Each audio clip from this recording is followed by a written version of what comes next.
AES Sports Legacy Channel. Nosso programa Vivência do Esporte visa informar, debater, fomentar, entreter. Este programa tem um formato de talk show e fala sobre vários assuntos relevantes, como educação, esporte, cultura, economia, política e muito mais. Para conduzir esse programa comigo nessa noite, eu tenho um time de primeira. Éder Mota, Adriano de Souza e Edno de Souza. Sempre com o propósito de oferecer o melhor aos nossos espectadores, hoje não seria diferente. Temos a honra de receber em nosso canal uma pessoa que carrega consigo uma trajetória profissional impecável. Para saber mais sobre este profissional de altíssimo gabarito que traz consigo um currículo invejável. Ele que é faixa vermelha e branca do 6º Dan de judô, autor e coautor de artigos acadêmicos e livros, graduado em administração pública pela FGV, mestre e doutor em administração pela PUC de São Paulo, professor de marketing e venda em curso de extensão, graduação, pós-graduação e MBA, faixa preta de jiu-jitsu, praticante de polo aquático, dirigente esportivo e, para finalizar, o currículo extraordinário desse grande homem. Ele é presidente da ONG Instituto Camaradas Incansáveis. Tudo que eu anunciei aqui são aspectos simples, quando se observa através da ótica desse ser humano fantástico que tem feito a diferença em nossas vidas. É com grande satisfação que peço a todos e a todas para que deem as boas-vindas a Rodrigo Guimarães Mota. Rodrigo, seja bem-vindo. Boa noite a todos, muito obrigado pelo convite, Zequinha, boa noite, Edno, Adriano, Éder. Para mim é uma honra estar com vocês e eu espero poder contribuir, talvez desta perspectiva de quem é executivo, de quem é empresário e que utiliza o aprendizado obtido no esporte para conseguir trilhar esse caminho da administração e da gestão. Antes de iniciarmos, queria relembrar vocês para darem aquela força para nós. Se inscreva-se no canal, ative o sininho, dá aquele like, que é muito importante. Compartilhem em suas redes sociais, convidando seus amigos, familiares, professor, namorado, namorada, noivo, noiva, enfim, para assistir esse grande e magnífico programa, porque ainda dá tempo. Rodrigo, muito boa noite novamente, tudo bem com você? É uma grande satisfação ter você aqui conosco. Por favor, sinta-se em casa, fique à vontade, né? Sinta-se livre para dizer o que você pensa, tá legal? Então, muito obrigado, é com muita humildade que eu aceito o seu convite. E já para a gente iniciar aqui, eu já vou logo para a primeira pergunta e eu gostaria de saber quem é Rodrigo Guimarães Mota. Legal, Zequinha. Na verdade, eu sempre sou paulistano. Através do exemplo e do incentivo do meu pai, sempre busquei me desenvolver em duas vertentes. Uma principal, por assim dizer, dos estudos. Então, ele sempre, meus pais, né, principalmente meu pai, me colocou em boas escolas, me deu oportunidade de estudar inglês, de fazer dentro do estudo do inglês, de fazer intercâmbio nos Estados Unidos. Então, eu sempre caminhei assim com os estudos. E, em paralelo, meu pai também sempre pregava para nós, desde pequeno, aquele ditado latino, né? Mens sana in corpore sano, que ele mesmo sempre praticou muito esporte. Então, ele incentivava eu e os meus irmãos a prática do esporte. Eu comecei praticando judô, depois judô e polo aquático, acabei deixando de praticar polo aquático em função de uma miopia avançada e pratico judô assim até hoje, né? Sigo praticando. Quando eu tinha 16 anos de idade, sabe tem algumas decisões na sua vida que elas acabam sendo não definitivas, mas marcantes. Foi quando meu pai, novamente, uma pessoa muito organizada, metódica talvez, quis que eu fizesse um teste vocacional. Nesse teste vocacional deu primeiro carreira militar. Ele falou, pô, carreira militar,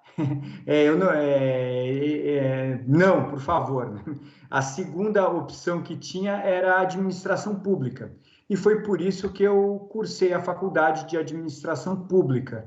Era a minha segunda, ou dependendo de quem olhava, a primeira opção no teste vocacional.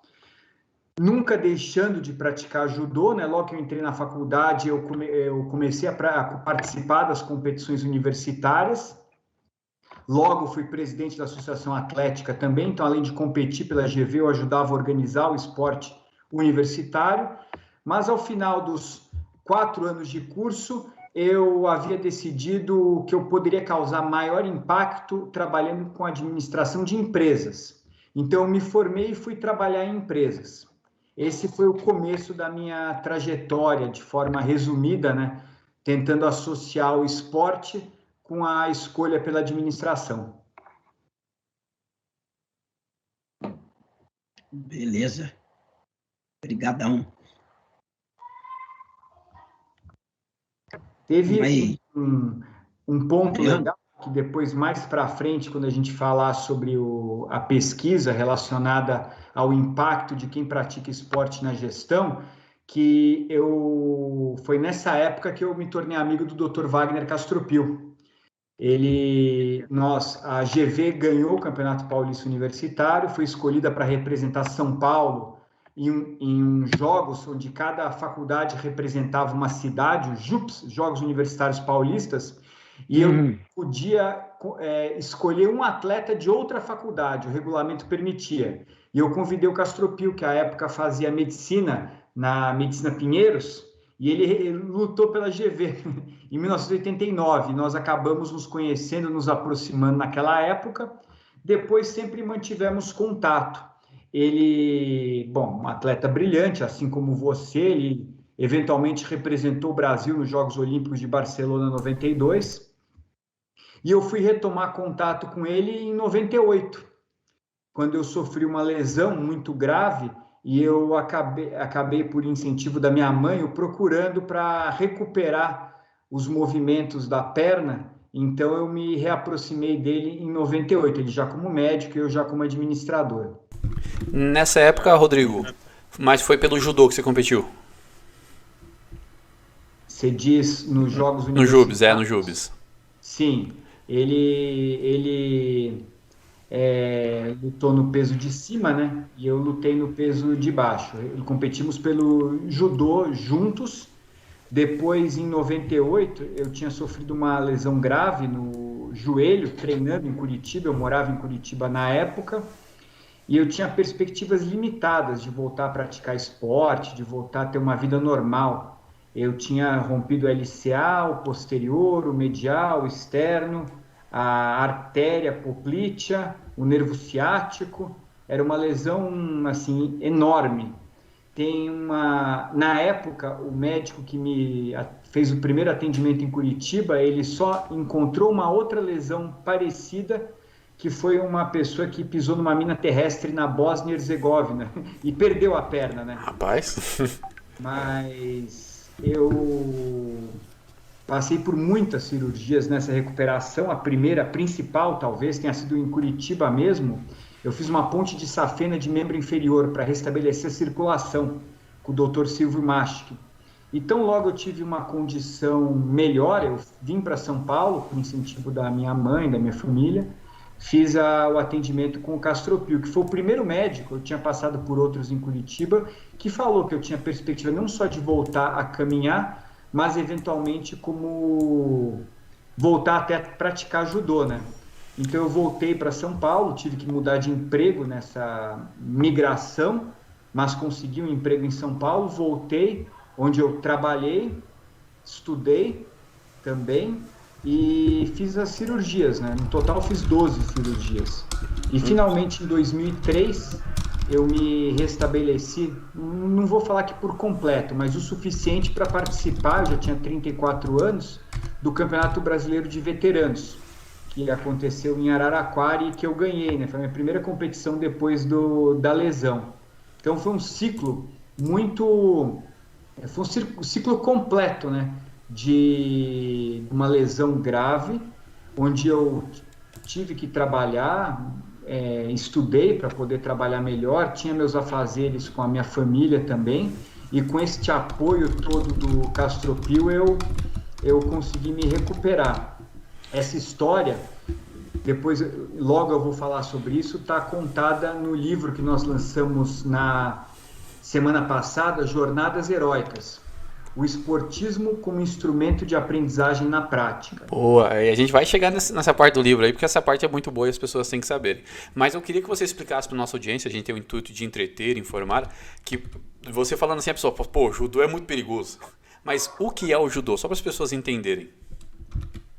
Sim, na verdade, para aqueles que são um pouco mais velhos ou que já assistiram o filme O Último Samurai, quando o Japão, no final do século XIX, houve a Revolução Meiji e ele se modernizou, começou a ter acesso ao conhecimento, à cultura, à industrialização do mundo ocidental, os antigos valores japoneses passaram a ser deixados de lado. Foi naquele momento que um professor de filosofia da Universidade Imperial de Tóquio, Jigoro Kano, muito preocupado com o que estava acontecendo, buscou constituir uma arte marcial onde ele pudesse incorporar os valores da cultura japonesa que ele acreditava que eram os mais inspiradores, combinados com as melhores técnicas de defesa pessoal que os antigos samurais estudavam do Japão, e constituiu o judô. Judô significa caminho suave, como uma proposta de formação das futuras gerações japonesas. O judô teve um sucesso muito grande e complementou a modernização que estava acontecendo, permitindo que os japoneses tivessem acesso também a essa cultura milenar, tanto marcial quanto filosófica. Depois, com a imigração japonesa para outros países, o judô se expandiu para outros continentes.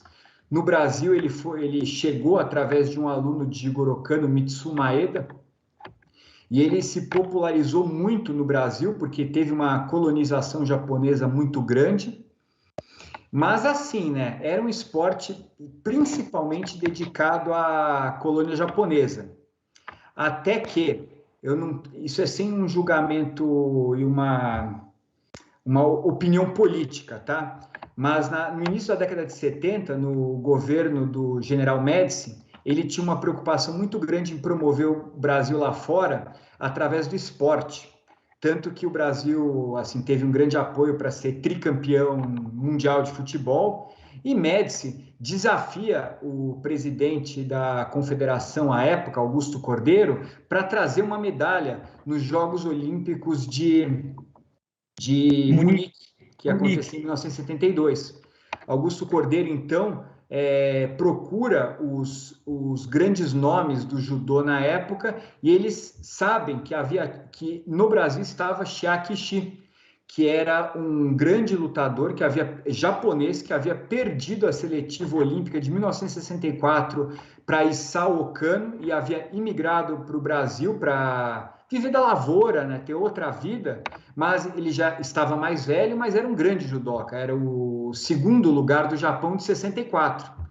Aí eles convidam Ishii para representar o Brasil, Ishii aceita o desafio, parte para um processo de naturalização muito intenso, consegue se naturalizar em 71, obtém a medalha de bronze no Campeonato Mundial de Ludwigshafen, e em Munique 72 ele é um medalhista olímpico também, numa Olimpíada que o Brasil ainda não era uma potência como ele é hoje, né? Apenas 2 medalhas olímpicas acontecem em Munique, Ishii no judô e Nelson Prudêncio no atletismo no salto triplo. Com essa conquista, o Ishii volta e, muito inspirado pelo exemplo, você vê a importância do herói, né? Isso inspira e motiva a ponto do judô hoje ser o esporte mais praticado em escolas, em academias e também ser o esporte que mais trouxe medalhas olímpicas para o Brasil.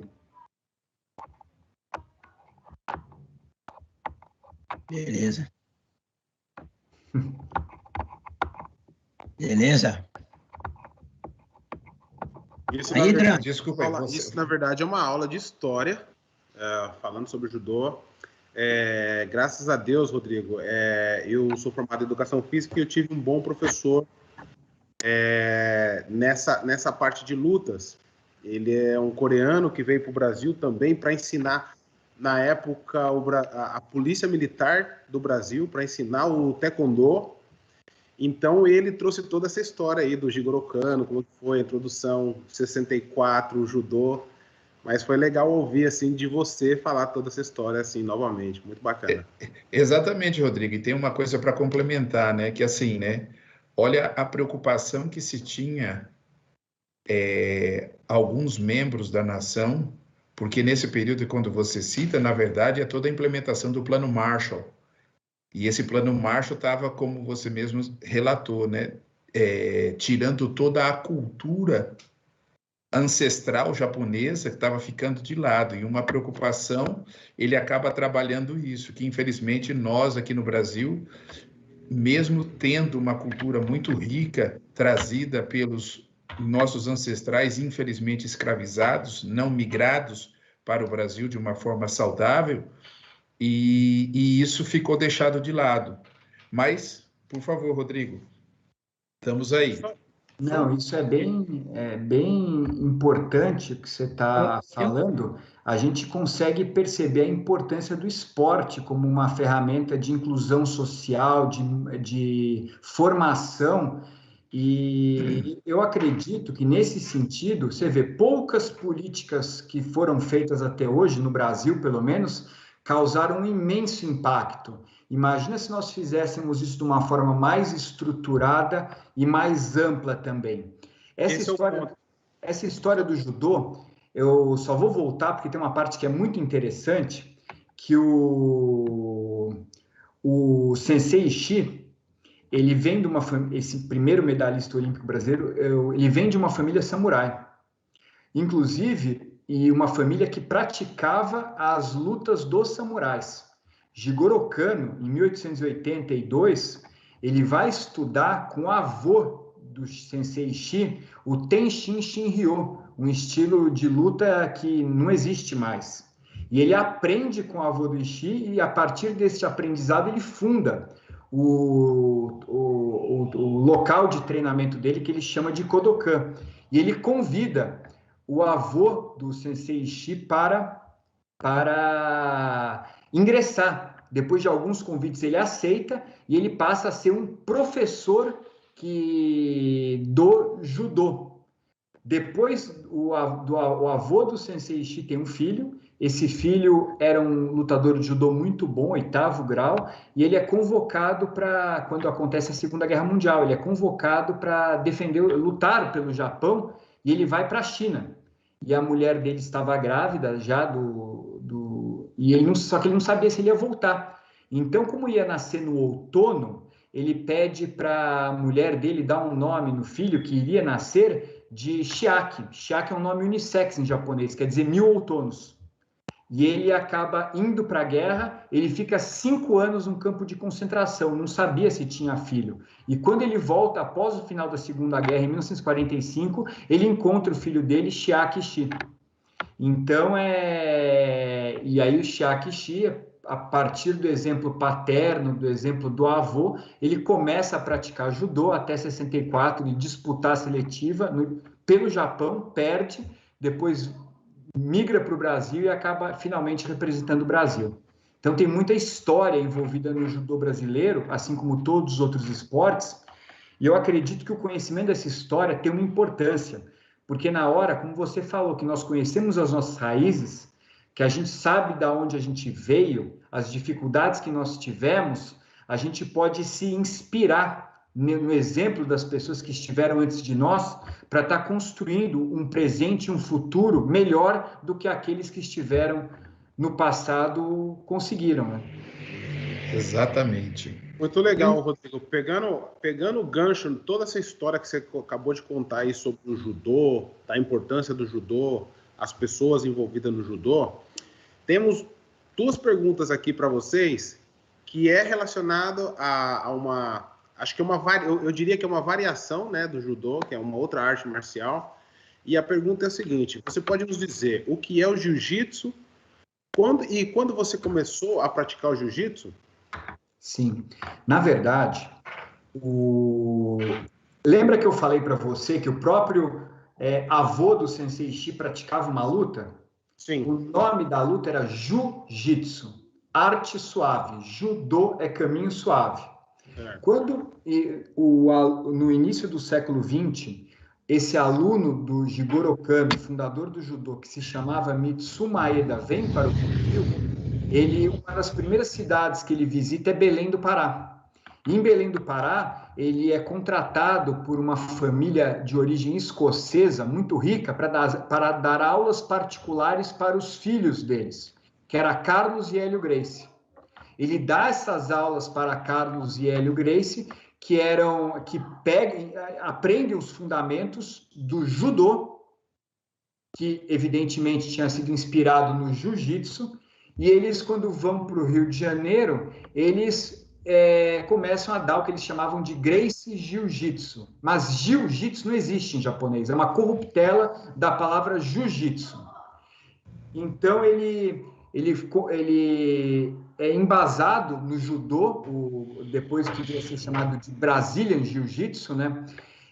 Só que assim, os Gracie, eles acabaram... Bom, eles foram por várias linhas, né? Na linha do jiu-jitsu de kimono, né? De judogi, gola e manga, né? Kimono mesmo, eles acabam desenvolvendo toda uma pontuação que é diferente da pontuação que é dada no judô e que privilegia as técnicas de solo. Então, você tem mais pontos em solo do que em pé.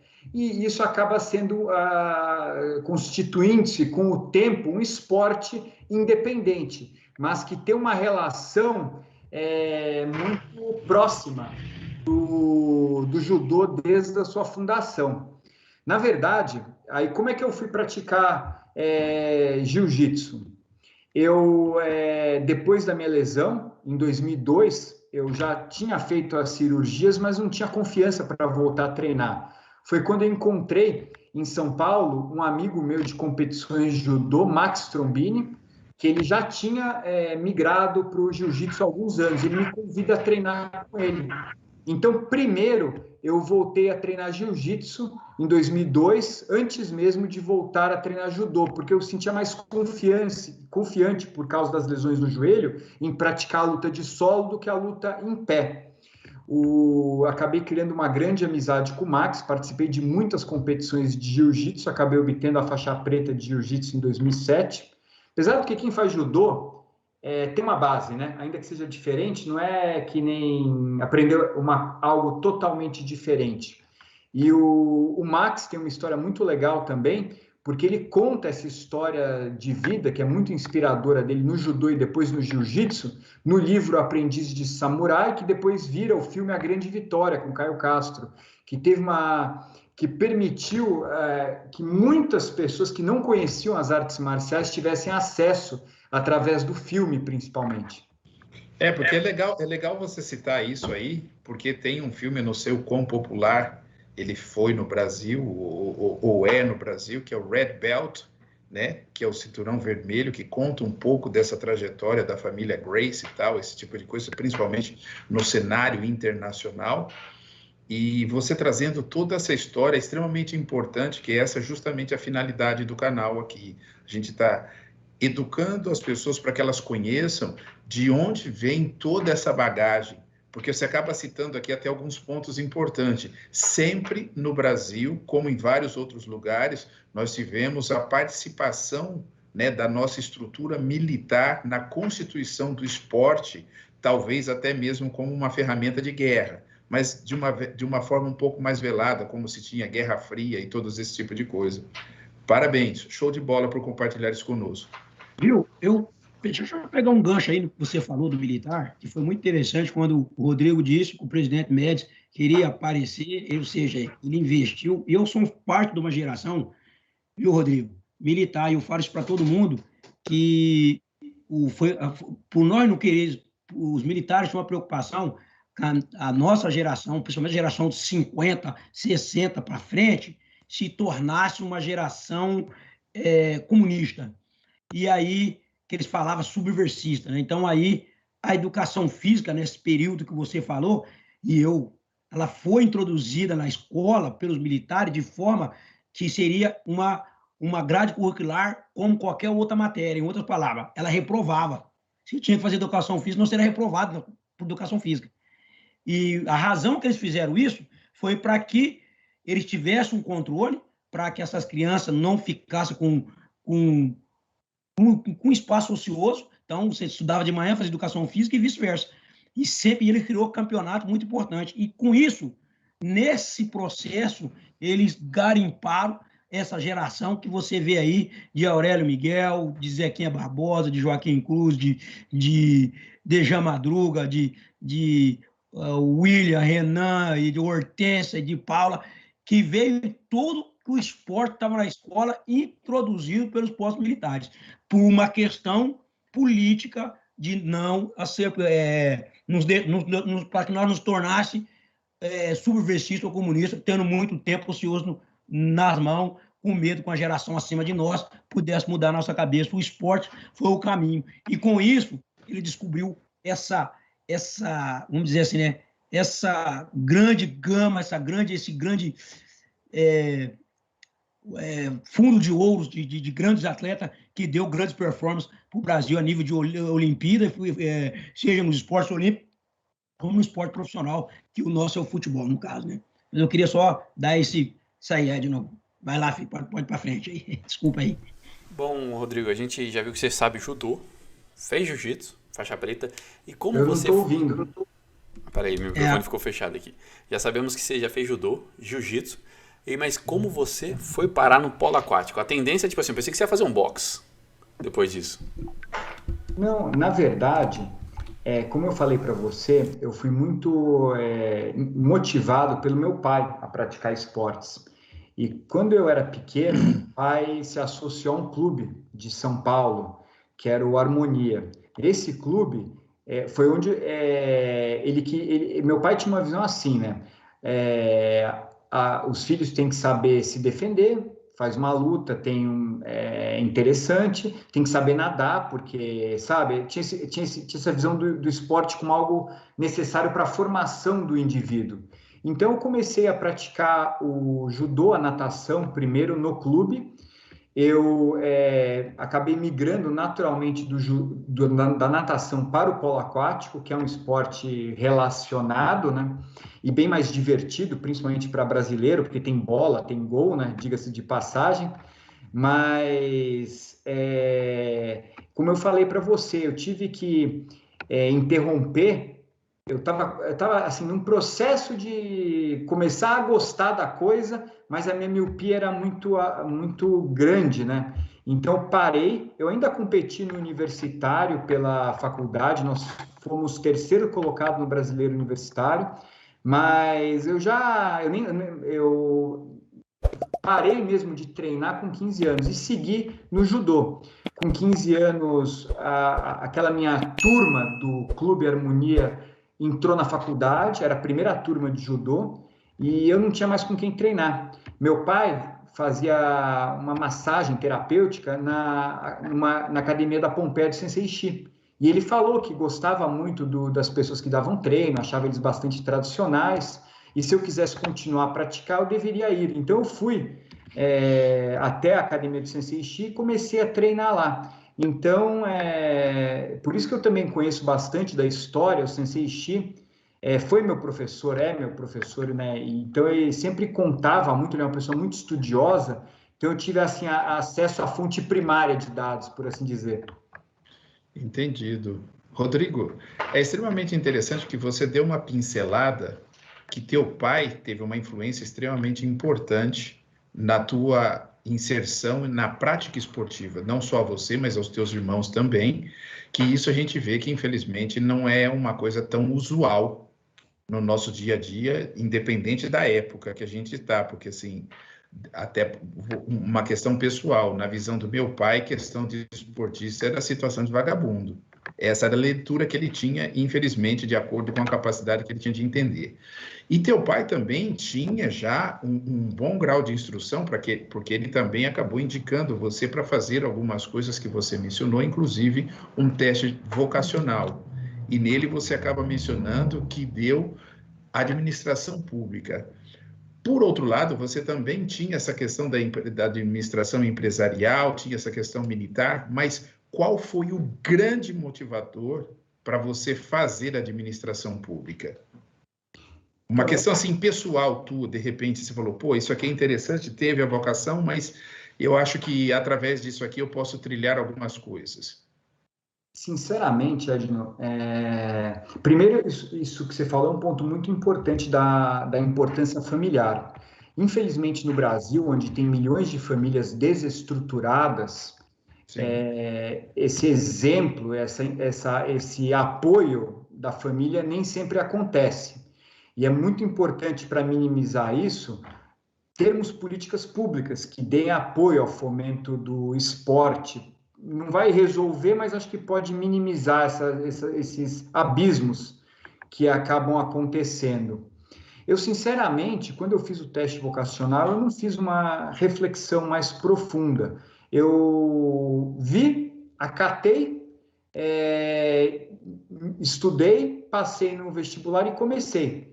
Foi até engraçado, eu lembro até hoje, eu fui com meu pai fazer a matrícula e aí estava o professor fazendo matrícula na época, né? Não era matrícula online, era presencial, e ele perguntou, o que você espera da faculdade? Eu falei, esporte, esporte, mais esporte. Imagina, uma faculdade de administração, né? O cara ficou meio perplexo com a minha resposta, né?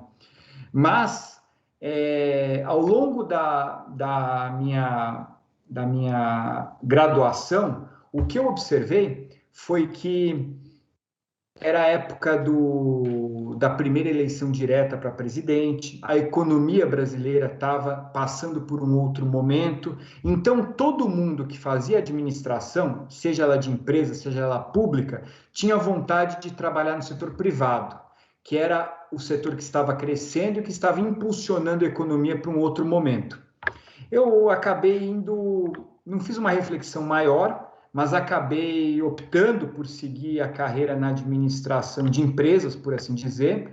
Meu primeiro emprego, eu fui trabalhar como vendedor na Procter & Gamble, que havia recém entrado no Brasil, e aí eu adquiri esse gosto muito grande pela área de vendas, porque é uma área próxima da área esportiva. Você bate uma meta, você ganha um prêmio, você bate algumas metas, você recebe uma promoção. É uma área que tem uma relação direta de esforço, dedicação e resultado, mais do que outras áreas de retaguarda, por assim dizer.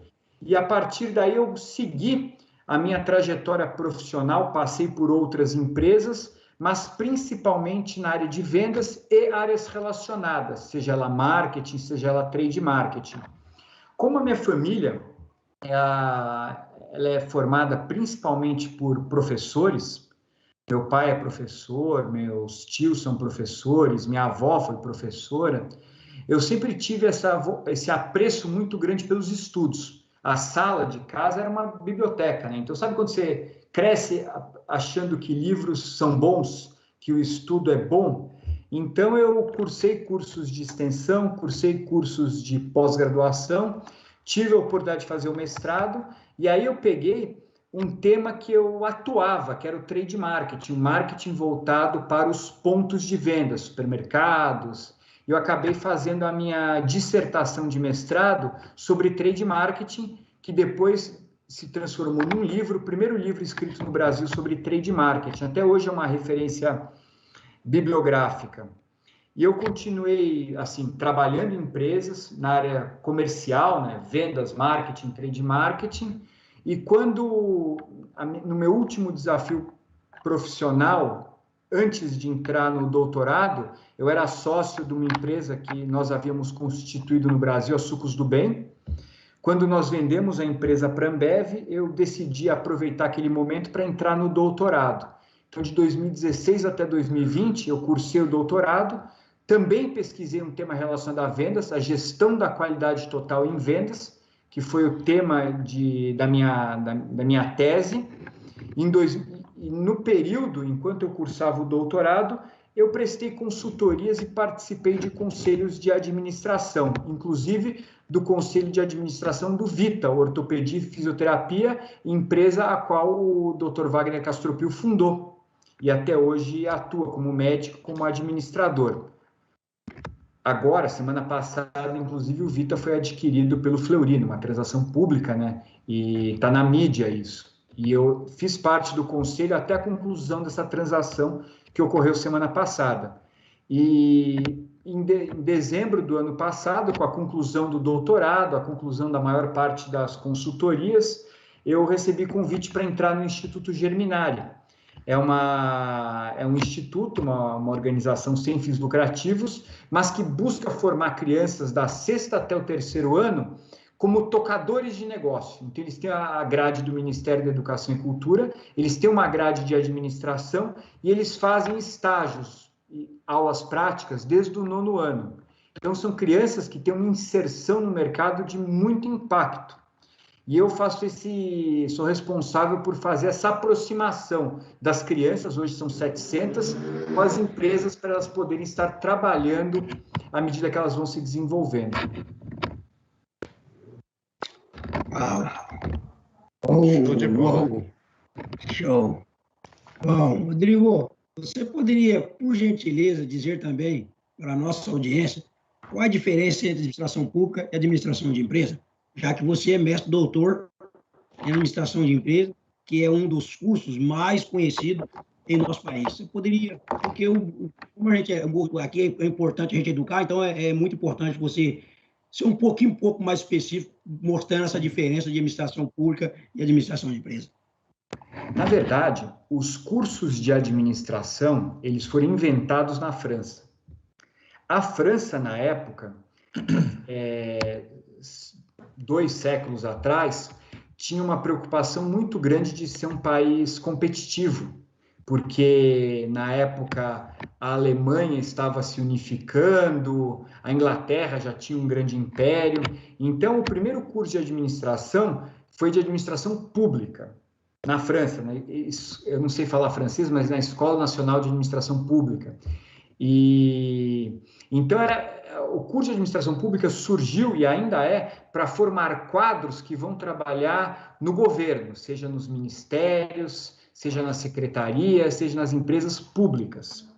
Com o tempo, o que se percebeu, principalmente quando esses cursos vão para os Estados Unidos, que estava passando por um processo de industrialização acelerado, que acontece até hoje, que a administração podia ser expandida para as empresas também, que estavam crescendo. Então, quando você adquire os conhecimentos de finanças, de marketing, de vendas, de contabilidade, numa escola, você pode aplicar também numa empresa. Então, criou-se o curso de administração de empresas. Hoje, no Brasil, um jovem ele pode optar por prestar um vestibular, seja para cursos de administração pública, seja para cursos de administração de empresas. E a trajetória, você é de bacharel em administração, né? Assim, não tem tanta diferença, né? Não é...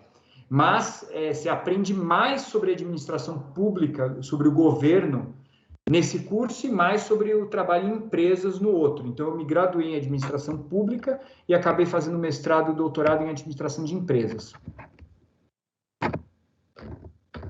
Show. Uau, bastante coisa. Mas vamos lá, Rodrigo. Em teu belo currículo profissional, você traz especializações interessantes. Estou nas áreas de filosofia, sociologia e história militar. Você poderia nos dizer qual foi a estratégia que você usou para buscar a tua profissionalização e a tua especialização nestas áreas? Na verdade, Tem dois motivos aí. Primeiro, eu sempre gostei muito de estudar, como eu falei, e eu gosto muito das matérias de humanas. Então, eu busquei primeiro estudar filosofia. Eu tinha uma paixão, li os livros, mas sem propriedade técnica, do Nietzsche, um escritor que me interessava, do Schopenhauer, outro escritor que me interessava, e um momento eu quis entender qual que era a história, né? Como que esse cabedal de conhecimentos foi organizado. A sociologia foi parecida, eu gostava muito de um dos fundadores da sociologia, o Max Weber, né? E eu, interessado em me aprofundar na sociologia, eu acabei ingressando e estudando. Então, foi o apreço pelo conhecimento combinado com um pesquisador que estudava um tema que me interessava. Já a história militar é um pouco diferente. Como eu falei para vocês, por influência paterna, acabei não seguindo a carreira militar, mas eu fiz uma reflexão em um determinado momento, que você talvez não tenha mais idade, né, para se alistar ou para fazer uma academia militar, mas você nunca é velho demais para sonhar. Então eu falei, eu posso realizar esse sonho de outra forma. Se eu tenho 50 anos, eu vou estudar. Então eu encontrei um curso de História Militar, fiz a pós-graduação em História Militar, eu sou um apaixonado pela história da Guerra de Canudos. Acho que é um evento histórico muito interessante. Vou abrir um parênteses, tanto que um filho meu chama João Abad, que era o chefe das forças de Canudos, e o outro chama Antônio Bento, Antônio Conselheiro, né? Era o grande místico, inspirador de Canudos, né? E eu fiz uma análise de discurso. Eu peguei os livros da Biblioteca do Exército que relatam sobre a Guerra de Canudos, interpretei como os militares haviam escrito sobre a guerra e peguei os escritos da Folha de São Paulo no centenário da Guerra de Canudos e comparei como os órgãos diferentes, o Exército e a Folha, tratavam da guerra. Fiz essa análise de discurso, esse foi o meu trabalho de conclusão. Depois ele, inclusive, acabei sendo aprovado, submeti a uma revista acadêmica, a revista Pensamento Contemporâneo e Administração, e acabei publicando esse artigo também. Porque é muito interessante, né? Hoje se fala muito disso na política, né? As narrativas. Então você vê que o Exército tem uma narrativa da guerra. A Folha de São Paulo tem outra narrativa da guerra. E dependendo do que você lê, você vê um evento completamente diferente. Nem parece o mesmo evento, por assim dizer. Rodrigo, o que você está falando aqui, o quarteto aqui, sabe muito bem o que é isso, porque se você pegar a história do período escravagista, como ela foi contada, e você pegar a real, realmente você vai ter duas histórias que não tem nada a ver uma com a outra. Uma é o lado dominante e a outra é do lado dominado. Fantástico. Uau! Achei interessante estudar a Guerra de Canudos. Isso não é para qualquer um, não, viu, Rodrigo? Exatamente. E assim. Conta sobre a Guerra de Canudos. Pô, agora eu tirei o chapéu para você. Olha que você fez judô, mas agora a Guerra de Canudos foi para mostrar o quanto você é uma pessoa intelectual educada, porque são para poucos. Acho que o povo brasileiro em si não sabe realmente o que foi a Guerra de Canudos. Uau! Então, mas ele inclusive cria dualidade dentro de casa, você viu que interessante? E há um esforço muito grande, eu acho, porque a história acaba sendo contada pelos vencedores. Então, eu nunca estive em Canudos, mas eu sei que onde era a cidade é um açude hoje, eles inundaram o local para acabar mesmo com toda a remanescência, a história do Brasil, né? E nós conhecermos isso tem uma importância absurda, porque a gente entende como o país se consolidou, o que foi feito para que isso acontecesse, qual que era a visão, né, daqueles que se opuseram em algum momento. Então, essa é uma história formadora do Brasil, né? Muito interessante. Eu lembro que na época eu fui estudar na escola, a pessoa falou Guerra de Canudos. Eu pensei que era os canudos brigando entre eles, eu era mais jovem na época. Mas você falar sobre isso é muito interessante. Queria agradecer aqui a presença da Magali Sabatini assistindo nossa transmissão. Lembrando que você pode e deve compartilhar essa transmissão com seus amigos. Rodrigo, a gente já percebeu que você atua em todas as áreas, pesquisa sobre muitas coisas. E na nossa pesquisa a gente descobriu que você é especialista em maconologia e museologia. Museologia eu já sei o que é, mas o que é um maconologista ou é maconológico? Na verdade, ele se propõe a estudar sobre a história da maçonaria. Então, você entende como essa ordem foi constituída, quais eram os seus objetivos, quais foram as suas conquistas. Eles falam de Adam Weishaupt? Olha, talvez, na minha pesquisa de conclusão, não me recordo, mas por quê, Edno? Não, porque esse cara teve um papel extremamente importante, principalmente na constituição da Grande Loja do Oriente, que com certeza você sabe o que é. Sim. Por isso que eu perguntei. Bom, Rodrigo, Beleza. depois de toda essa aula aqui, que o negócio está muito interessante aqui. Daqui a pouco nós vamos montar um curso de filosofia com você aqui, filosofia, história brasileira, cultura brasileira, mas precisamos dar uma seguidinha em algumas coisas que a gente tem aqui para você, que a gente quer entender um pouco mais, porque você já mostrou um compêndio, ser um compêndio de muitas informações que as pessoas não têm, e você está compartilhando isso conosco, que é extremamente fantástico. Quando você conta toda a história do judô, então a gente constata de uma maneira mais efetiva que ele é uma arte marcial milenar. E de acordo com a tua graduação, que depois as tuas especializações, né, seja aí na maconologia, museologia, história militar, sociologia, tudo isso que você fez tem um certo viés, de acordo com as nossas classificações, para uma área de humana. Você poderia nos dizer se foi a prática de judô quem te auxiliou ou te permitiu abrir os olhos e expandir esse conhecimento como um todo, principalmente nessas áreas de humana? Olha, sem dúvida, Edno. Na verdade, você começa a trabalhar, você começa a pesquisar e você não tem uma reflexão mais ampla por trás. Em 2006, eu fui convidado a fazer uma palestra na ESPM para falar o que, na minha opinião, eu havia aprendido com o esporte que contribuía para a minha vida profissional e acadêmica. Depois eu fui convidado para fazer essa mesma palestra na GV. Nesta palestra estava presente o presidente de uma editora e ele falou: por que você não faz um livro sobre isso? Eu aceitei e naquele momento convidei o Dr. Castropil para ser o meu coautor.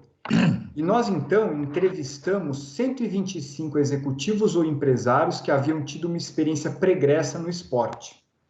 Através destas 125 entrevistas, nós chegamos em 5 competências que você pode aprender no esporte e depois pode aplicar na vida profissional.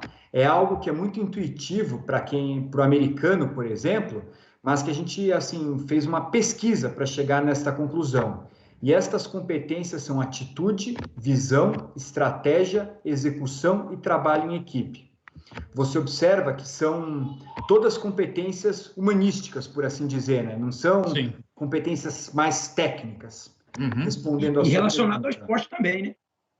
Não, total. E aí nós fizemos essa obra, apresentamos para o Abílio Diniz em 2010, que ele se apaixonou, ele é um praticante de esporte, sempre foi. Ele escreveu o prefácio e nós lançamos esse que foi o primeiro livro do esportismo. Depois disso, fizemos algumas palestras, fizemos alguns seminários, e em 2016 a gente decidiu ampliar esse estudo. Só que em vez de utilizar uma metodologia de pesquisa quantitativa, trabalhar com uma metodologia diferente, estudos de caso. Para cada uma das competências, a gente decidiu entrevistar um ícone da gestão que tivesse tido essa experiência esportiva. Então, para falar sobre atitude, nós entrevistamos a Marília Roca, presidente da Rinodê e que pratica enduro equestre. Para falar sobre visão, o José Salib Neto, fundador da HSM, que pratica tênis. Para falar sobre estratégia, o José Vicente Marino, que pratica hipismo e era presidente da Avon. Para falar sobre execução, o Zequinha conhece o José Carlos Brunoro, técnico medalhista olímpico de vôlei e também diretor da Parmalat. E, finalmente, para falar sobre trabalho em equipe, o Flávio Canto, também medalhista olímpico e presidente do Instituto Reação.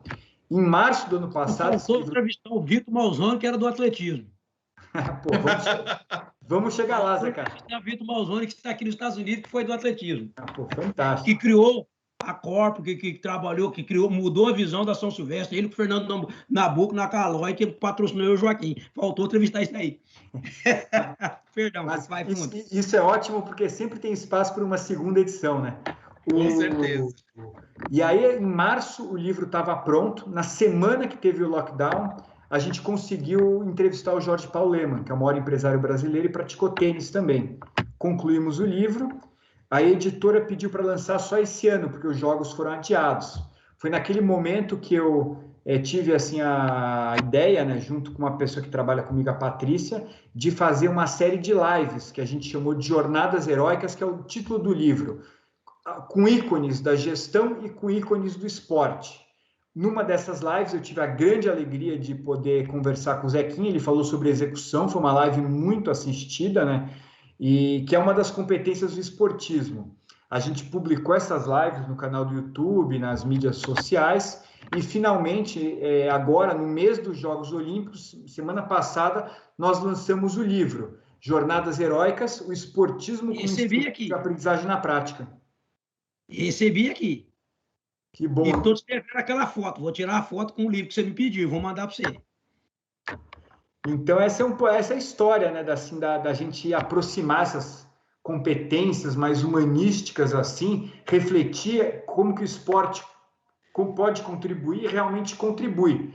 Isso aumenta muito a minha crença, viu, Éder, da importância da prática do esporte. Tem que ser uma prática formativa para a gente poder ambicionar ter um país melhor, né, com coisas melhores para todos nós. O esporte necessita ter um protagonismo que hoje ele não tem. Sim, e eu ia realmente perguntar isso para você e você já respondeu antes de eu perguntar.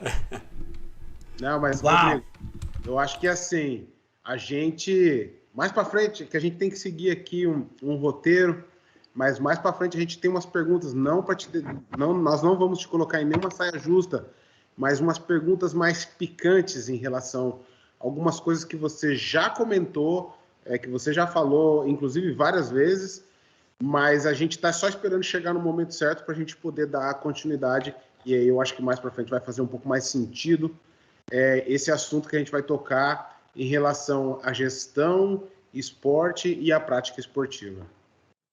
Perfeito. Rodrigo, eu já percebi o seguinte, você é um decatleta, cara. Se você fosse fazer atletismo, você é um decatleta. Porque você atua em todos os eventos, ou seja, você é bom, salto de distância é bom. Então, você seria, se eu fosse classificar você hoje como técnico que sou, você seria um decatleta.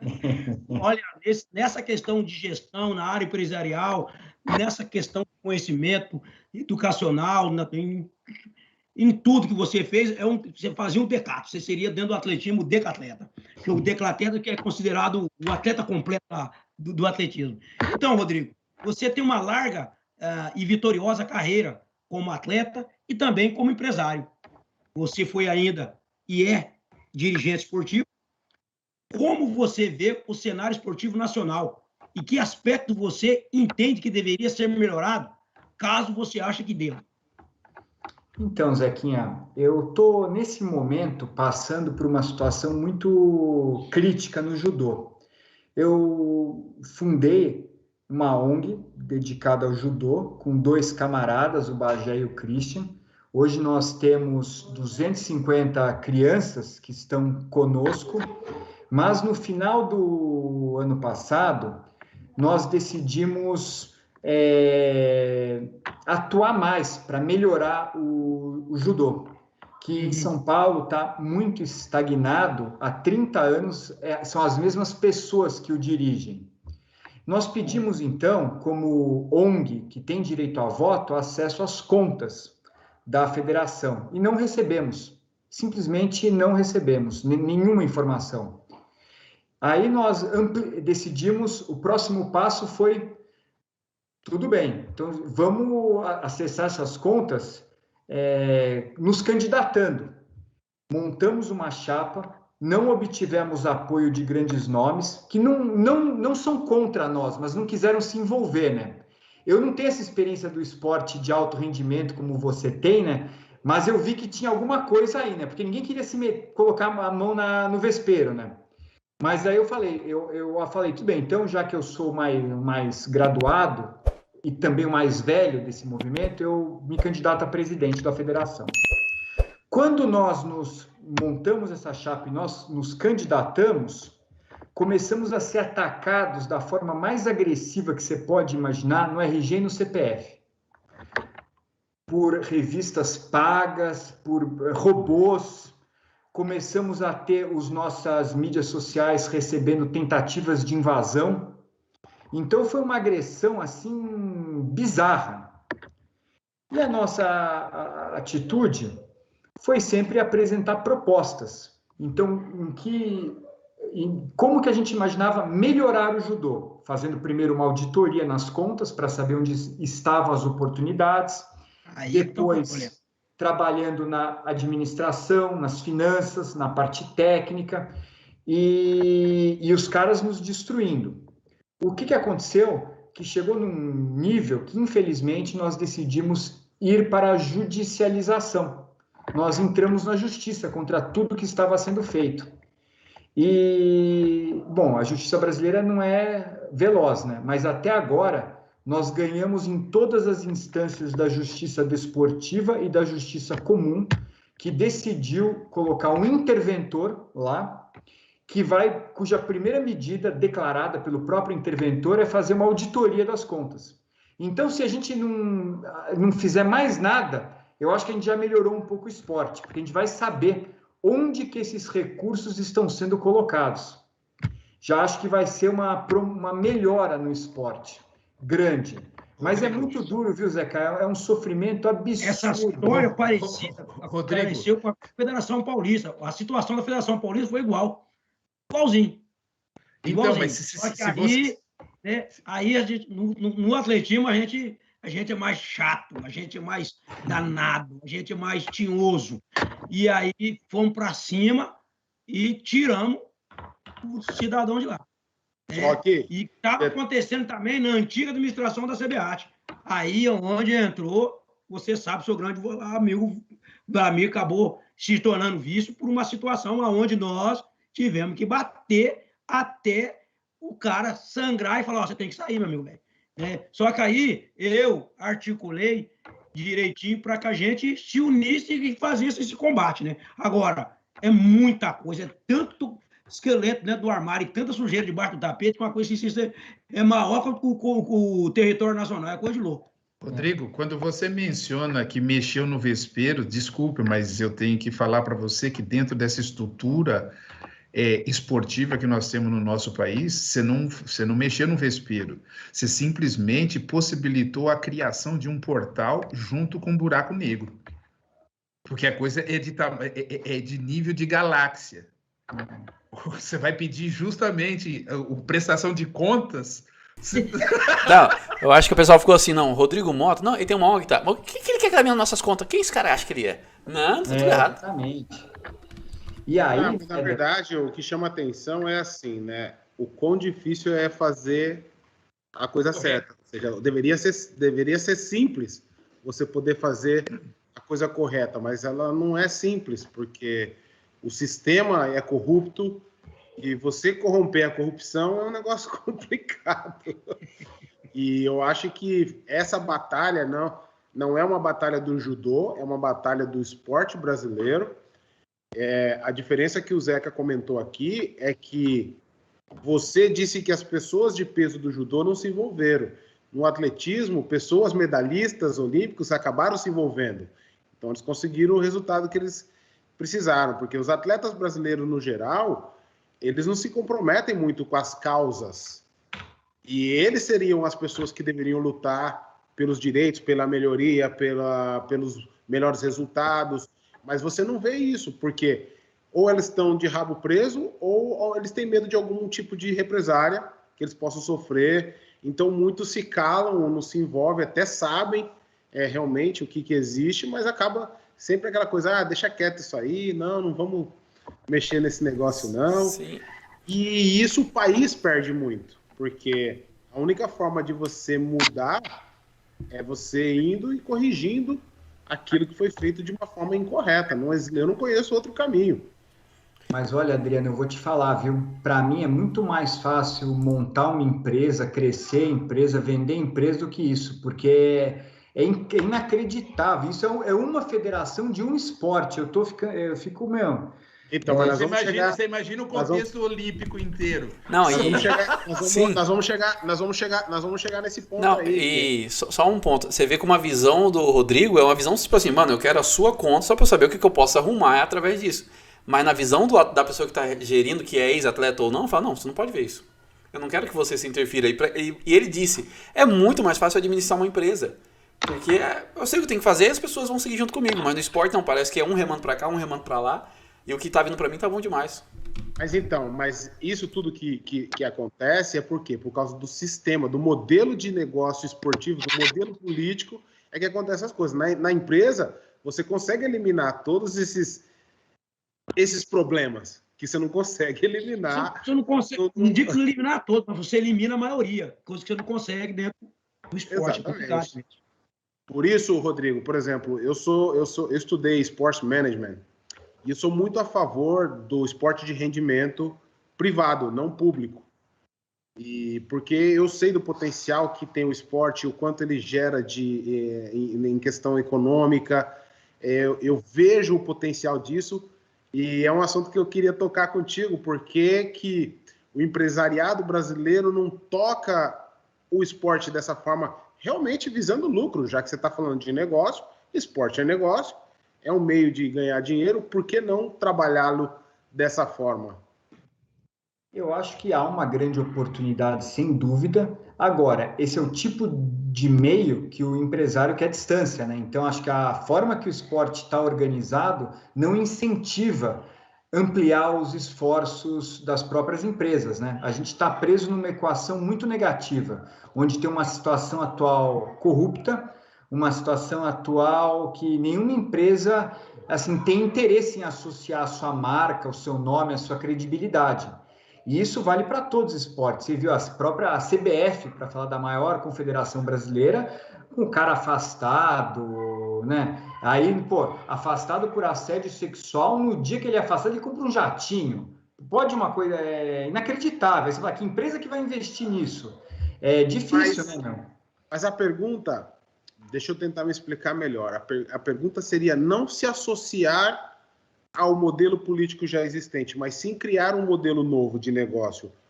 É uma nova possibilidade de negócio num outro formato, onde pessoas de negócios que estão envolvidas ali naquela plataforma criam um novo sistema para realmente tocar o esporte de uma forma diferente e realmente fazendo o que eles sabem melhor, que é o quê? Empresa, isso tem que dar lucro e a gente vai colher os frutos lá na frente. Olha, Adriano, as empresas não sabem fazer, mas se tiver uma possibilidade, elas vão ter disposição para investir. Eu vou te contar duas coisas que eu mesmo participei, tá? A primeira foi na Nutrimental. Eu trabalhei na Nutrimental durante muitos anos. A Nutrimental, quando tinha lançado as barrinhas, né, o Nutri, né, que é a principal barrinha no Brasil ainda, ela decidiu ampliar o impacto dela fazendo a alimentação do Amir Klink, naquela travessia de 100 dias, sabe? Certo. Então, você vê, a empresa, ela constituiu uma tecnologia de alimentos que depois acabou se transformando na barrinha líder de mercado, ao mesmo tempo que proporcionava uma alimentação de qualidade para um atleta que depois divulgou a marca. Então, foi um círculo totalmente virtuoso, onde todos se beneficiaram. Depois disso, eu ainda estava na Nutrimental, nós desenvolvemos a alimentação do Valdemar Niklevics, que foi o primeiro alpinista a escalar o Everest. Mais uma vez, o mesmo círculo virtuoso. Isso foi na década de 90, né? Mas há pouco tempo atrás, quando eu estava na Sucos do Bem, Depois no retorno do Anderson Silva, depois da fratura, a gente decidiu fornecer toda a hidratação para ele, para o retorno dele com o Nick Dias, eu acho que foi, né? E aí nós também ganhamos, né, por tecnologia, conhecimento para oferecer um produto adequado para um esportista de alto rendimento e também a divulgação da marca, né? Ele entrou no octógono com o boné da Sucos do Bem. Então são pequenos exemplos, mas exemplos que eu vivenciei em primeira pessoa, por assim dizer, que esse círculo virtuoso está muito próximo. Só que a empresa não sabe fazer. E ela não vai fazer. Assim, olha que esses negrinhos aqui conhecem para ajudar a fazer. Você me deu. Esses pretinhos aqui são abusados, viu? Você me deu uma... conta com muita ideia nossa aqui. O que falta é a gente achar o time certo para colocar nossas ideias em prática. Faz de conta que você acabou de falar aí. Exatamente. Vai, Adriano. Eu acho que a gente... Eu acho que assim, ele deu a resposta que eu queria, que é o que eu sempre esperei ouvir, que é a questão que o empresário brasileiro, primeiro, ele não está preparado e ele não conhece, ele não sabe fazer. Mas a possibilidade existe, ela é real. De repente, num próximo momento, numa outra oportunidade, a gente vai te apresentar, não uma, mas várias propostas que a gente tem. Mas aqui, já falando contigo, junto com o Éder e eu, aí com o apoio do Zeca e do Edno, a gente criou uma liga de atletismo privada. E ela já teve duas etapas. Ela já aconteceu, ela já existe, não é um sonho. Porém, a gente nunca teve apoio do empresariado para poder tocar. No entanto, que hoje, o que a gente tem como instituição privada, as instituições comuns, que são as confederações e federações, eles querem estar conosco porque eles não têm o que a gente tem, em nível de know-how, de conhecimento, de oferta, o que a gente pode proporcionar. Então, os caras vêm atrás de nós porque eles querem aprender conosco como fazer esse tipo de coisa. De repente, aqui a gente consegue também deslanchar alguma coisa com vocês e com teus parceiros aí, nessa questão de gestão e esporte. Bacana.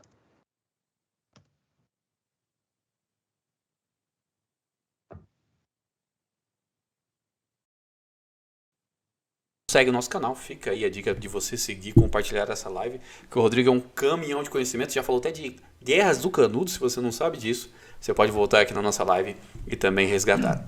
Rodrigo, você falou sobre vários assuntos que a gente percebeu que no meio que você nasceu, o livro fazia parte da sua vida. E você falou uma coisa muito legal, né? Eu não achava ruim ler livro, porque o livro estava lá todo dia na minha vida. Isso é muito legal. Você, como um gestor público de formação, especialista em gestão empresarial, já nos explicou que a diferença entre as duas áreas. Eu não sabia que a gestão pública tinha sido primeiro para depois vir a gestão empresarial. Isso é muito legal. Mas em tua opinião, a gente olhando diretamente para o cenário sócio-brasileiro atual, o que você acha que deve ser feito para melhorarmos a condição socioeconômica da sociedade brasileira? Você vendo até para poder pedir uma gestão de contas, as pessoas não queriam te dar isso. Como é que você vê que a gente pode melhorar isso para que lá na ponta essas coisas se tornem cada vez mais simples? Olha, Éder, eu tenho uma visão, a partir de um determinado momento da minha vida, quando entrei em doutorado, eu decidi me aproximar de setores que eu vou chamar de estruturantes da economia, onde você pode realizar algo, tem espaço para ter impacto, mas são setores que contribuem para estruturar a sociedade para um próximo passo. Então, assim, na minha limitada experiência, eu ter feito parte do conselho do Vita e depois ter prestado consultoria para 2 outras empresas da área da saúde, foi uma forma de estar próximo do setor estruturante. A gente sabe que se você não tem uma boa saúde, é a base para você poder se organizar para desenvolver outros projetos. O segundo ponto, que é o projeto que eu me dedico hoje na Germinari, é educação. Isso é fundamental. E até da educação já relaciona com o próprio esporte, né? O esporte como ferramenta de educação. Nós estamos num momento hoje, você vê, o Brasil está com, acho que 14 milhões de desempregados, é uma taxa muito alta, está com uma economia que longe de se recuperar, mais do que nunca a gente tem uma população com saúde, com boa formação, é necessário para a gente restabelecer as bases econômicas e almejar um crescimento futuro. Então, eu acredito que, sem esgotar a questão, são dois setores que têm muito espaço para crescer e tem muita carência de recursos competentes, que é na educação, onde eu incluo esporte, e na saúde também.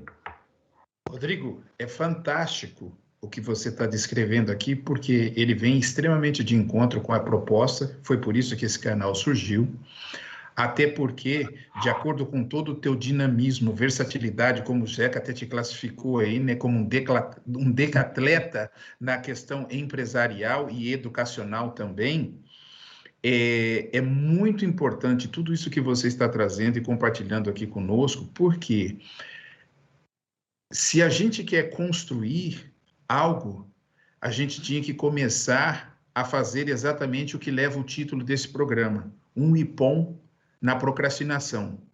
E você, como tem toda essa atitude, toda essa capacidade de articulação, tem sido fantástico. E até para a gente conhecer um pouquinho mais, né, de todo esse teu leque versátil, você poderia falar para a gente como foi esse processo de criação, desenvolvimento e depois a comercialização da empresa Sucos do Bem pela holding Ambev? Sim, na verdade, um amigo meu de faculdade, que depois montou uma das maiores consultorias do Brasil, que se chama Integration, ele me ligou um dia, chama Carlos ele, e falou que tinha um jovem no Rio de Janeiro, que a família tinha um supermercado, que ele tinha desenvolvido um produto que ele viu nos Estados Unidos, que ele achou muito interessante, tinha testado no supermercado da família, tinha ido muito bem, e ele queria ampliar a comercialização para todo o Brasil. Só que ele não queria uma pessoa, que ele também não tinha dinheiro para pagar, porque a empresa estava sendo aberta, né? Mas que, em contrapartida, pudesse ser sócio dele nesse projeto de crescimento. Aí eu gostei da ideia, eu já estava há muitos anos em grandes empresas e tinha uma certa condição econômica para encarar um desafio, por assim dizer, naquele momento, né? Então, eu, através do Carlos, conheci aquele que se tornou meu sócio, o Marcos, né, que tinha desenvolvido Sucos do Bem. O supermercado da família dele era o Zona Sul, ali no Rio de Janeiro, não sei se você conhece, é uma rede de mercadinho mais de bairro, assim, muito forte. E a gente, eu gostei da ideia, gostei do produto, sempre gostei de trabalhar com produtos de boa qualidade, produtos saudáveis. Nós contratamos a própria Integration para montar o plano de negócios e depois foi colocar o plano de negócios debaixo do braço e executar ele com muita disciplina e determinação ao longo dos anos. Então, dando um exemplo do esporte, né? A gente sabe, né, que vai tentar muitas vezes e vai demorar para conseguir algo, né? Então, por exemplo, em 2014, meu principal objetivo era introduzir os sucos do bem no Pão de Açúcar, porque era um suco integral, o Pão de Açúcar só trabalhava com néctar, né, que é um suco que não tem a mesma qualidade, e eu naquele ano visitei o Pão de Açúcar 32 vezes. Na 32ª visita, eu introduzi o produto e nós abrimos as vendas de sucos do bem lá. Então, assim, é um exemplo de como eu trouxe essa determinação, essa atitude, se for considerar uma das 5 competências do esportismo, para a prática profissional e conseguir ser bem-sucedido. A empresa cresceu ao longo desses anos. Em 2016, ela já tinha um tamanho que ela precisava de muitos investimentos, fábrica, para continuar crescendo. E a gente já julgou que era o momento adequado de, uma empresa gigantesca assumir esse bastão, dar o próximo passo no crescimento. Nós procuramos a Ambev, que se interessou muito no projeto, acabou adquirindo a empresa em 2016. Poxa, que interessante isso aqui, né? Você contar para a gente esse processo, principalmente falando de uma dessas atividades que compõem o esportismo, como você mesmo destacou, né? Que é essa questão da determinação, o foco de manter uma linha, e também o quanto isso, às vezes, fica difícil a gente entender por que você chegou num momento em que precisaria vender a empresa, ao invés de repente, conseguir capital para vocês mesmos conseguirem expandir. Qual que é o grau de dificuldade, falando, não sei se o cenário nacional ou não, que traz esse tipo de circunstância? Olha, isso eu vou dar uma resposta um pouco mais técnica, sabe? Ok. Primeiro, quando você se endivida, você aumenta o seu risco, a exposição ao risco, porque você passa a ter uma dívida maior. Segundo ponto, que uma empresa, quanto vale uma empresa? Ela é o múltiplo do EBITDA, o múltiplo do lucro antes do imposto de renda e da depreciação. Então, você tem o parâmetro, né? Num determinado segmento, uma empresa vale X vezes o EBITDA dela. Acima daquele múltiplo de EBITDA, passa a ser um bom negócio. Na Sucos do Bem, na época, nós tínhamos essa conta, nós apresentamos o projeto para a Ambev, que fez uma oferta muito superior ao múltiplo de EBITDA médio. Então, economicamente, valeu a pena. Se você puder explicar para a nossa audiência o que seria o EBITDA, porque assim, né, temos pessoas aqui que não conhecem dessa linguagem, é importante você, como um acadêmico, um administrador, para que a gente possa ter essa noção de uma forma mais clara. A empresa, você tem uma receita, que é o valor que você vende, tem os seus custos e tem um lucro. O lucro. Depois do lucro, você paga os impostos e tem a depreciação das suas máquinas. O EBITDA é o lucro antes da depreciação e antes dos impostos. Perfeito. Esse é o lucro. Uma empresa que tem um EBITDA de 10, ela vale 10 vezes o múltiplo de EBITDA, por exemplo. Ela vale 5 vezes o múltiplo de EBITDA. Uma empresa, ela custa o múltiplo de EBITDA. Legal. Rodrigo, Perfeito. Eu vou tocar num assunto aqui também que tem a ver com essa questão de gestão e vou querer que você comente sobre essa pergunta em específico. Todo buscador de resultado sempre encontra uma maneira de realizar alguma coisa. Assim como a Janete Arcaim, o Cafu, o Raí, a Ana Moser, entre outros ex-atletas. Todos fizeram algo através de um projeto social. Isso é uma prática muito comum dos ex-atletas brasileiros, né? E de muita gente, na verdade. Você também é presidente de uma ONG, uma ONG, o Instituto Camaradas Incansáveis. Você poderia nos dizer o que é e como funciona essa ONG? Então, em 2015, o Sensei Ishii, lembra, primeiro medalhista olímpico do Brasil, meu professor, estava doente e me convidou para assumir a academia dele. Eu apenas treinava, né? E eu falei que não tinha condições, porque eu, na época, era sócio da Sucos do Bem, né? Tinha outras atribuições, mas que talvez junto com outros 2 amigos eu conseguisse, que era o Bagé e o Christian, amigos de competições que nós nos conhecemos há muitos anos. O Sensei Ishii conheceu eles, gostou, e nós assumimos o ICI. Originalmente, foi como a gente rebatizou a academia, Instituto Chiaki Ishii. Nós ficamos de 2015 até 2017 lá. Em 2017, o Sensei Ishii teve novos problemas de saúde, nós encerramos a atividade lá, acabamos alugando um imóvel próprio e continuamos com o nome ICI, Instituto Camaradas Incansáveis. Nós inauguramos em 2018, foi quando a gente viu que, bom, a gente sempre foi um lugar social, nós não ganhávamos nada, cobrávamos uma mensalidade de quem podia pagar e não cobrávamos de quem não podia pagar. Mas a gente decidiu ampliar o impacto dessa ONG e fizemos um projeto que submetemos para a Lei de Incentivo Estadual de Esporte.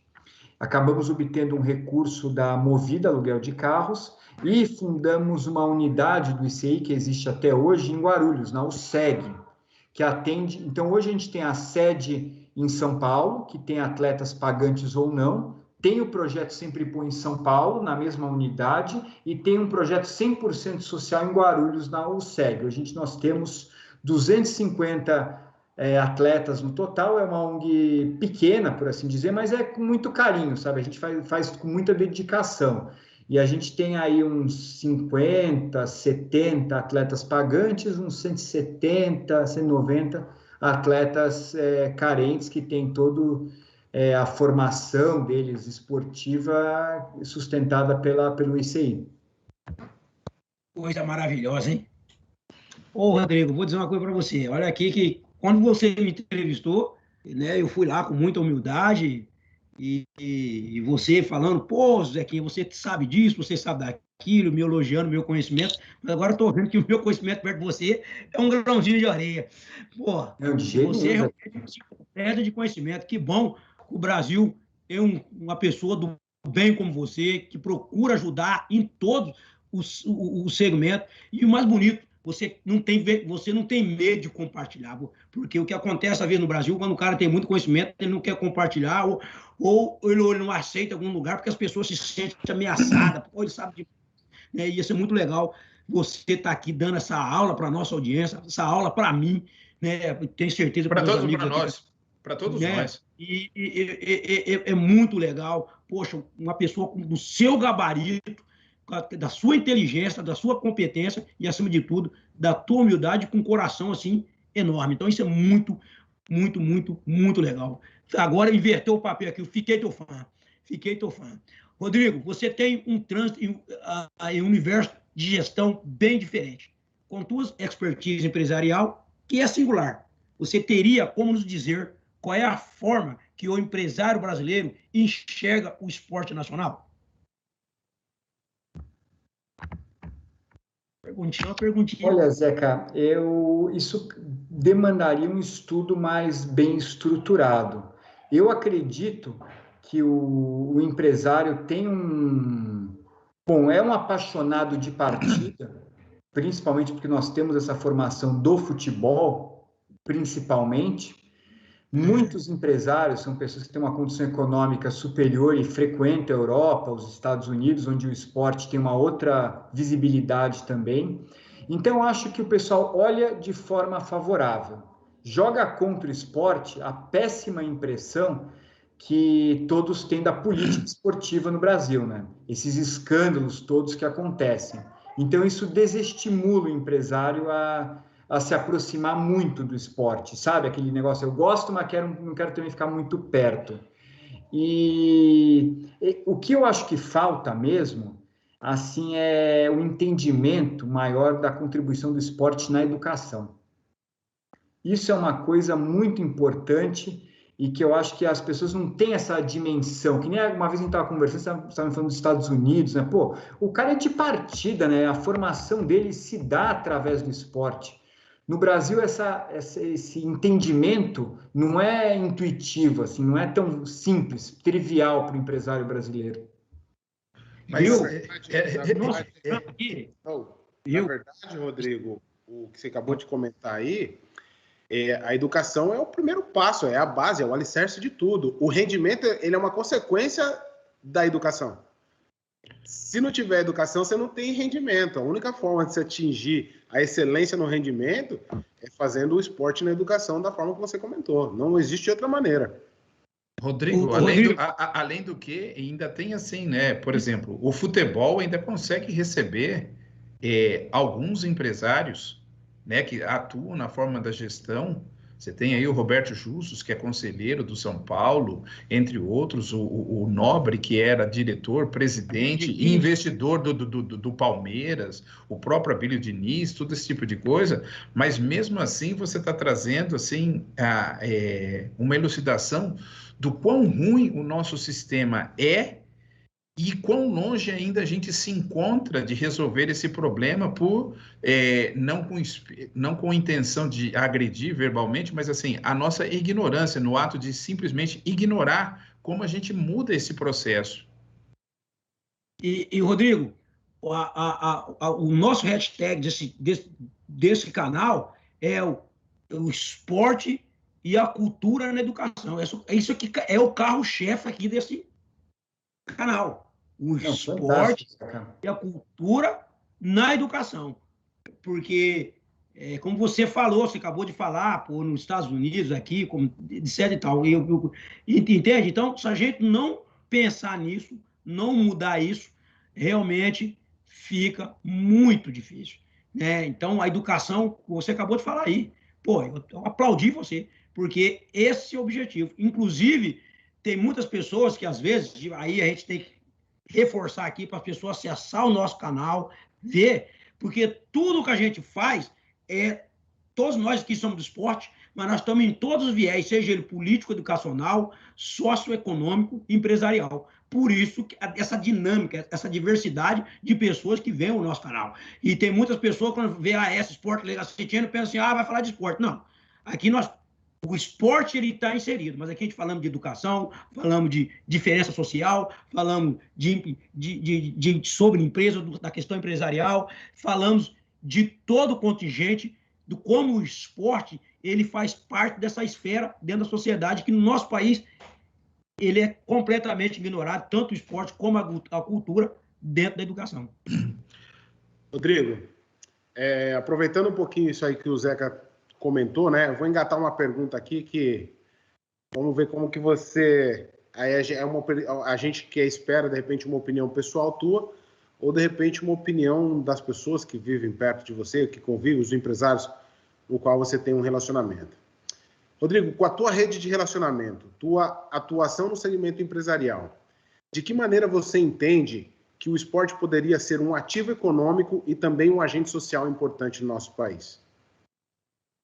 Olha, Adriano, na verdade, eu sinto que eu poderia causar mais impacto, mas eu tento fazer algumas coisas, né? Tem a ONG, onde eu tenho uma dedicação pequena que seja, nós temos alguns resultados. Tem a própria federação, onde eu me dispus a tentar promover uma mudança num esporte, num escopo um pouco maior, através da própria literatura, como livro, né? Eu espero que uma história bem contada motive mais pessoas a praticar esporte, mais pessoas a se aproximar dele como ferramenta de educação, mas eu vejo que tem muito mais para ser feito, sabe? Quando você olha a enormidade do desafio, eu sinto que eu, não fiz nada, né? Eu não me considero uma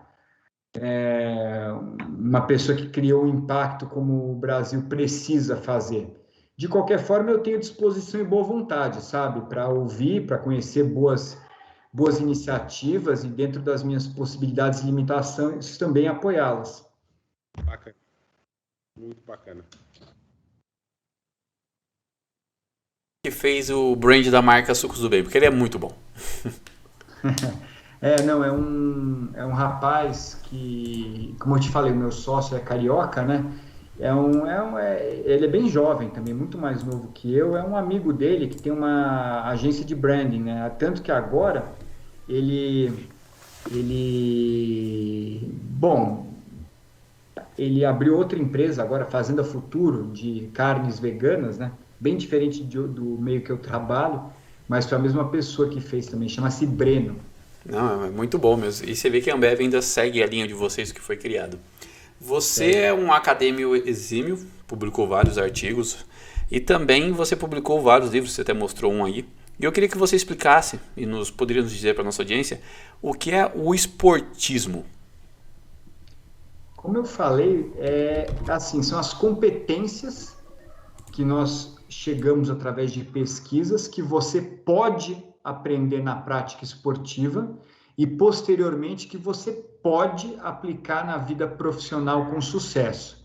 Então, a gente tem a atitude, é a primeira, a visão, a estratégia, a execução e o trabalho em equipe. Nós chegamos em 5 competências, todas elas, se você tiver uma vida rica no esporte, uma boa formação, você vai vivenciar elas com maior ou menor intensidade.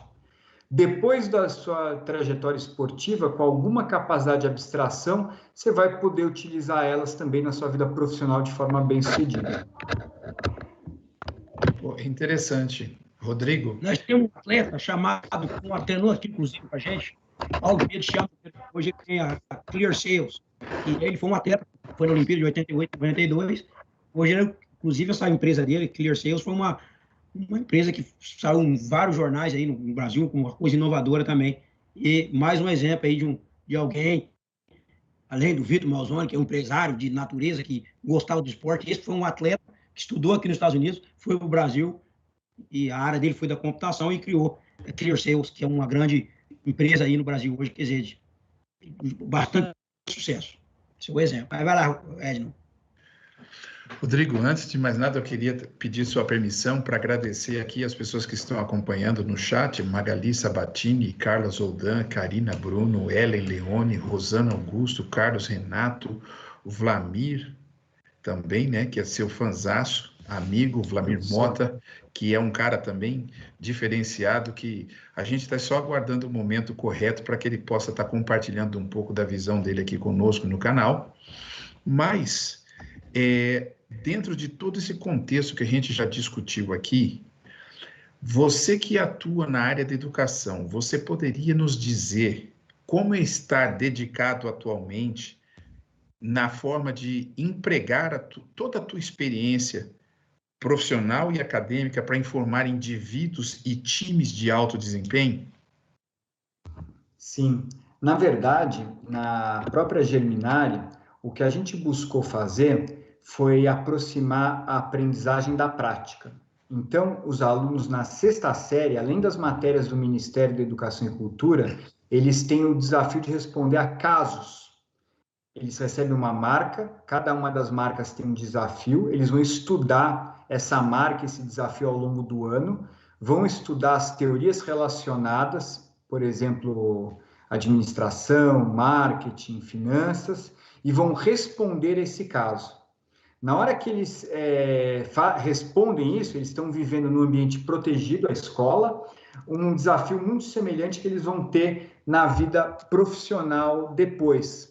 Então, a gente tem essa esfera de atuação, né, dos casos, não mais das matérias apenas teóricas, mas as matérias próximas da realidade prática, e a gente também promove os estágios, né, desde do primeiro ano, né, muitos jovens ainda eles têm acesso ao mercado de trabalho, fazem estágio, depois vão sendo promovidos, então é uma forma de inserção social de alta qualidade que tem sido feita nessa experiência. Além disso, quando surge uma oportunidade, dou aulas, né? Esse ano eu dei aula na FIA, numa disciplina de vendas, dei uma aula na Belas Artes também, numa disciplina de inovação, e busco, finalmente, com os livros, com os artigos, ampliar o impacto desse conhecimento.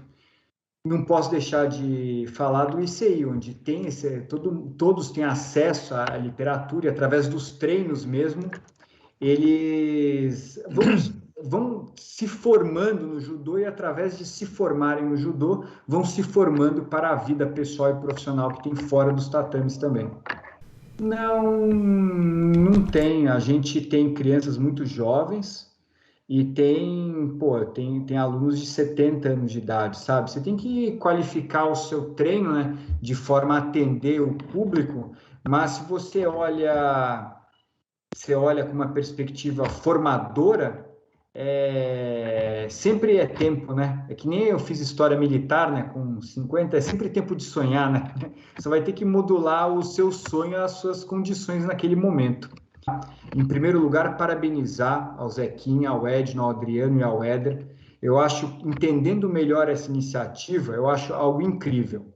É muito do que eu penso e do que a gente acabou falando, vocês estão praticando aqui, que é aproximar o esporte da administração, da educação, de uma forma necessária para o Brasil.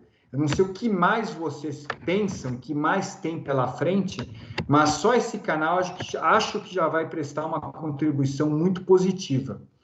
E vocês também colocam perguntas muito desafiadoras. Eu imaginava a gente ter uma conversa mais técnica, por assim dizer, e a gente falou de um espectro muito amplo. O que eu também quero parabenizar vocês, porque a vida é ampla. Ela não está em caixinhas compartimentalizadas, né? Então, da minha parte, eu quero dizer que foi uma honra absurda estar com vocês aqui hoje. Eu sei que vocês estão aí conversando com a Patrícia, com o Manuel, com outros grandes nomes, tanto do esporte quanto da gestão. Então, eu certamente, aqui vocês têm um fã.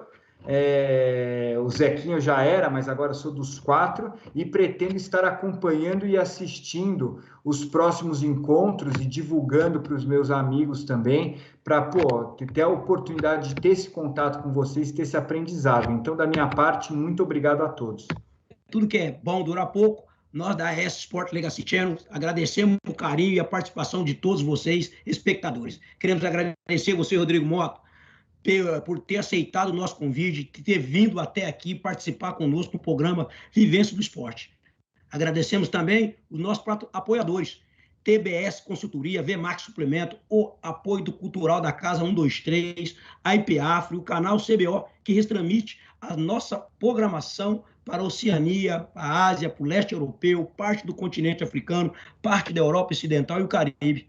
Sempre com o intuito de informar, debater, fomentar, entreter e educar. O programa Vivência do Esporte deseja a todos e a todas uma excelente noite de descanso e uma semana cheia de realizações e boas reflexões sobre tudo que foi apresentado nesta noite. Mas não fique triste. Na próxima segunda-feira estaremos aqui de volta com mais um convidado de destaque, mais um convidado sensacional para nos ensinar e nos educar. Para saber mais, inscreva-se no canal, ative o sininho, dá aquele like que é muito importante. E nos sigam nas redes sociais que estão na descrição do vídeo. Mais uma vez, boa noite e até a próxima segunda-feira. Rodrigo, muito obrigado.